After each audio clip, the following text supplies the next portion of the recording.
اس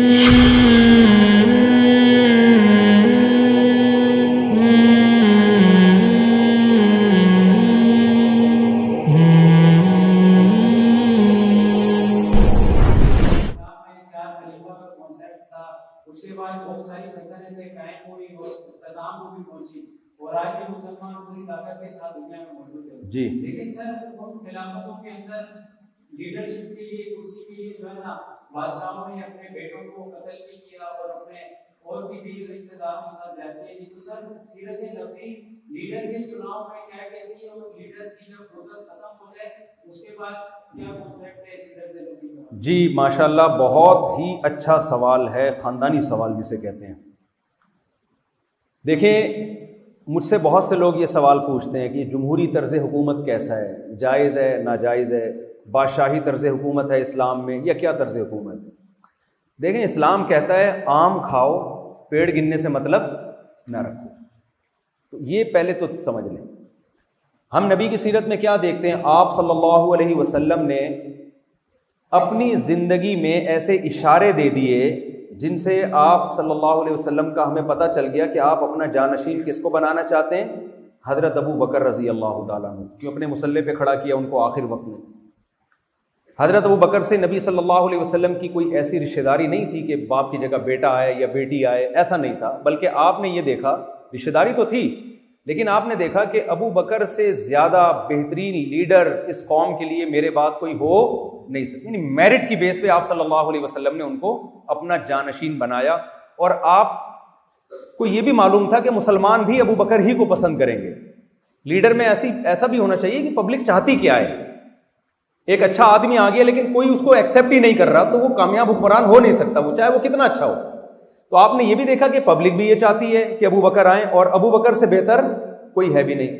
جب حضرت ابو بکر کا دور خلافت ختم ہونے کو آیا تو حضرت ابو بکر نے پبلک سے نہیں پوچھا، بلکہ حضرت ابو بکر جانتے تھے کہ میرے بعد عمر سے بہتر خلافت کا حقدار کوئی بھی نہیں ہو سکتا. انہوں نے بھی یہ نہیں کیا کہ اپنے بیٹے کو بنا دیں یا اپنے کسی داماد کو بنا دیں یا اپنے کسی ریلیٹو کو بنا دیں. انہوں نے لوگوں کی خیرخواہی دیکھی کہ بھئی میرے بعد عمر سے بہتر کوئی بھی نہیں ہے، تو آپ نے حضرت عمر کو اپنا جانشین بنا دیا. حضرت عمر رضی اللہ تعالیٰ عنہ کے بعد کیا ہوا، پھر طریقہ چینج ہوا. مسلسل طریقے چینج ہو رہے ہیں کہ نہیں ہو رہے. حضرت عمر نے سوچا کہ میں کس کو بناؤں، تو حضرت عمر نے کہا کہ بجائے اس کے کہ میں کسی ایک کو نامزد کر دوں یا میں پبلک کو اختیار دے دوں کہ ووٹنگ کے ذریعے جس کو چاہیں بنا دیں، اس سے بہتر ہے کہ میری نظر میں جو 6 آدمی میرے بعد سب سے بہترین ہیں ان 6 کی کمیٹی بنا دوں کہ میرے بعد ان 6 میں سے کسی ایک کو آپس میں آپ لوگ سلیکٹ کر لیں. یہ ایک تیسرا طریقہ ہے. ان 6 میں جب حضرت عثمان کا انتخاب ہوا تو حضرت عثمان کے بعد خلافت کس کو ملی ہے، حضرت علی رضی اللہ تعالیٰ عنہ کو.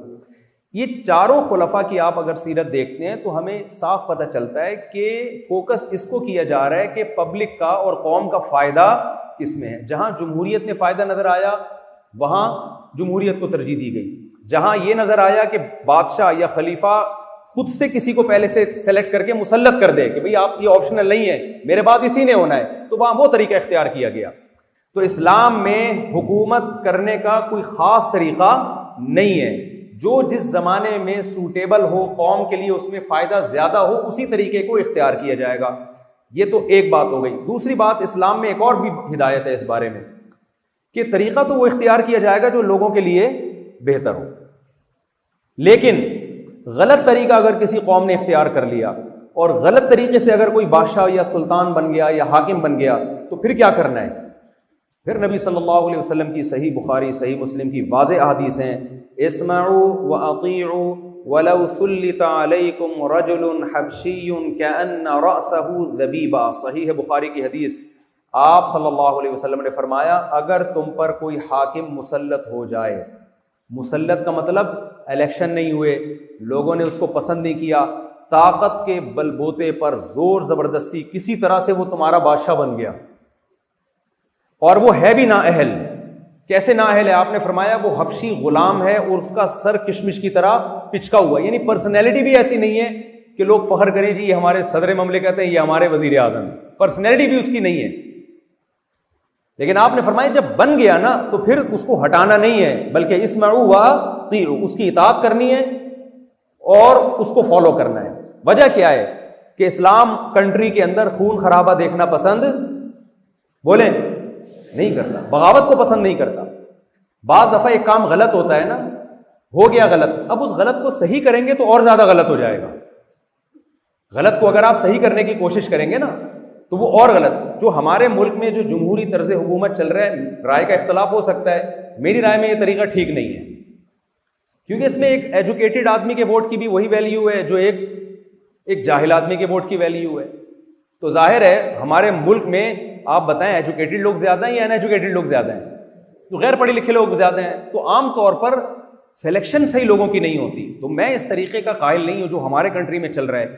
لیکن دوسری طرف حدیث کیا ہے کہ جو چیز آپ کے اختیار میں نہیں ہے, اب کسی بھی طریقے سے جب کوئی وزیر اعظم بنے گا, صدر بنے گا, جو بھی سربراہ بنے گا, تو اسلام میں دوسری حدیث بھی ہیں کہ آپ نے اس کے خلاف تلوار نہیں اٹھانی, آپ نے اس کے خلاف لڑنا نہیں ہے, آپ نے اس کی اطاعت اور فرما برداری کرنی ہے, تاکہ مسلمانوں کا جو ایک اجتماعیت ہے, جو ایک پاور ہے, وہ برقرار رہے.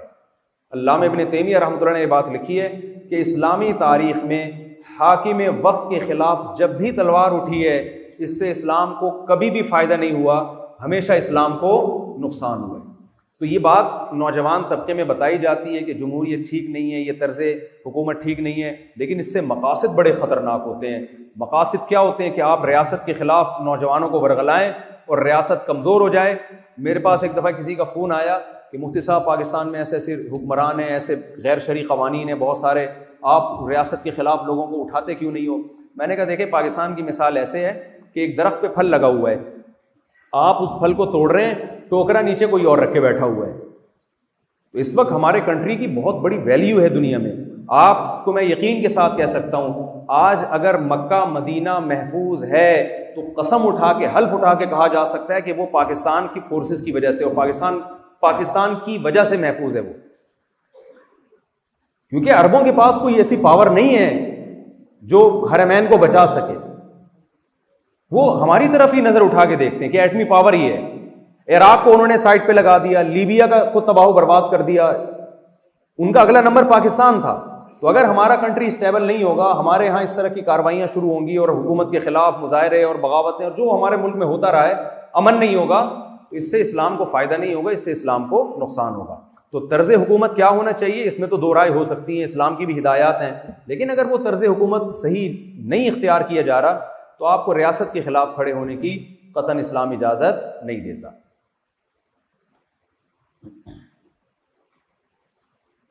بس ختم ہو گئے سوالات. میں بیٹھا ہوا ہوں, مجھے کوئی جلدی نہیں ہے, اگر آپ کو جلدی ہے تو ٹھیک.